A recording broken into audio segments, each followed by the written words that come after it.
hate to disappoint you, but I'm not Mark King, so it won't be as much of a laser show with me, but Bob's exactly right. We sort of got together when the hot list was in the early stages, and I was trying to figure out a way to cut through the clutter. And I think at its heart, that's what Golf Digest tries to do across the board, not just in equipment. And things like that, which had you been there, you would have, and you all have a sense of this, of what you can do and what you can measure. It's tedious, and the differences that you might see could be overemphasized, but I think it got the attention of the industry that this was a serious endeavor, and I think that's an important thing for the industry to realize and to acknowledge, and it's gratifying.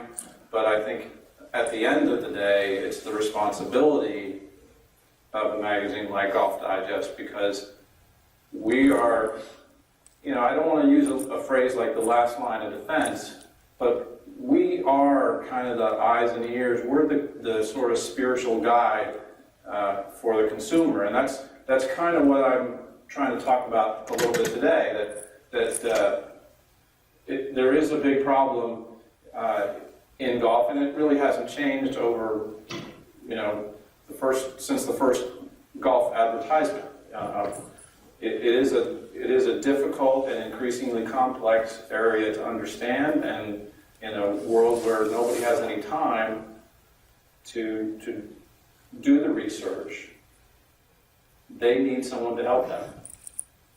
You're that someone, and in a global sense, so is what we try to do at Golf Digest. So like I said, the golf consumer, first and foremost today, is bombarded by, I won't say intentional confusion, but a difficult subject matter that is trying to be oversimplified.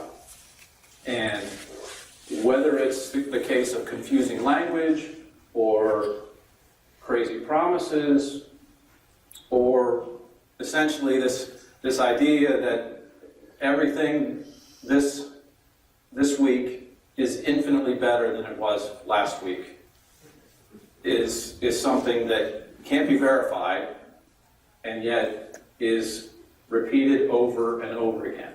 So, for example, and this is, you all know this world that we live in. This is presented as technology, and this is a highly technological piece of engineering and manufacturing, but it is surrounded by language that is ridiculous. Okay, cut-through slot technology. You all know this is an Adams fairway wood, right? And to make that fairway wood, to do what they've done with that, is immensely complicated.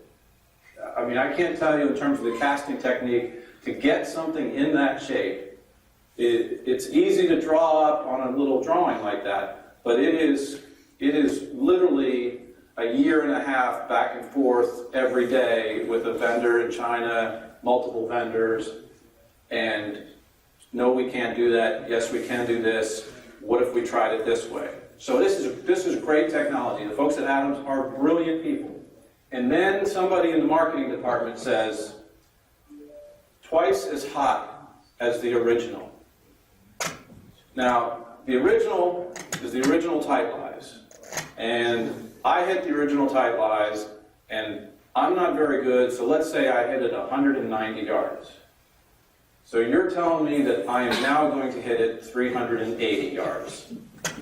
That's either the golf consumer sees that and is completely turned off, he doesn't trust anyone, or he comes in with unrealistic expectations. So this is, on a very basic level, this is a technical sense of trying to explain something that doesn't exist, and yet is technically correct. Because what they're talking about here at Adams is essentially a reference to the USGA's measurement of characteristic time and a test that really is not a linear test, okay? It's really a test designed to be a binary pass-fail situation. Unfortunately, that pass-fail situation had to be associated with numbers, and because we can say that this number is half as big as the other one, so that therefore this other number is now twice as big as the other. Well, that's not exactly what's happening, but the marketing guys got it, and that's what they did with it.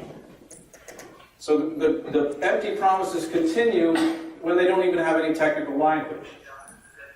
Bertha is back, and she's a whole lot meaner. Why do I want my golf clubs to be mad at me?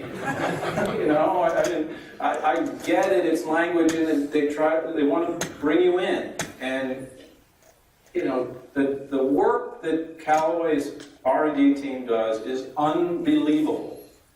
I've been in the room certainly many times in discussions with them, but I've seen the tools that they have at hand. I mean, they literally measure 16,000 points on the face of a driver. They have the capacity to measure that precisely. So that, in other words, when they're designing a variable face geometry, they can literally isolate the way the face flexes in 16,000 different ways. But this is what we get instead. So, yeah, that's sexy, that's great, but what does it mean? It doesn't mean anything. Speed injected with speed. I assume they're not talking about amphetamines. and again, another technological giant. And the consumer gets that. And he's, like I mentioned, he's lost. He wants, he's looking for something. He's looking for some sort of reason to upgrade technologically. And he's left with promises that either don't mean anything or somewhat they're incoherent. I mean, I don't know what speed injected with speed is, but I assume it's a good thing. And again, a company with a fantastic reputation, but then it gets worse. Because then we bring tour players into this conversation. And I've certainly spent time with Phil Mickelson. I think he's I want him on my team, let's put it that way. Because he is, if he says something nice about your shop, he's going to say it 100 times. And that's just in one interview. But okay, 2012. I hit it longer, hit it straighter. 2011, he hit it longer than he hit it when he switched to the new driver. So this was 2012. 2013. Revolutionary club for me. We all saw him, he shot 58 3/4 or 59 3/4 at Waste Management, won the tournament, fantastic. A month later, Revolutionary Club, no longer in the bag. Won 2 gigantic tournaments, including the British Open, without a driver whatsoever in the bag. Help me out. A week ago.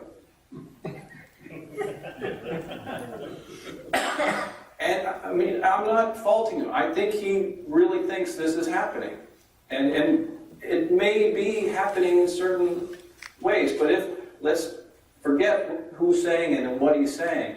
The consumer is getting this information. How does he interpret this information? Does he say it's Phil just being Phil and he's over-promising and I don't believe any technology is any good anymore, that they're just all, it's all smoke and mirrors? Or is there something that Phil Mickelson is really experiencing, but because he's, said the sky is falling the last 2 years, or he cried wolf the last 2 years, we can't get into what's happening here. So, I mean, I think there is something happening. I think Phil Mickelson, like all great players, swings the center of gravity, okay? He's looking for the center of gravity in his club head.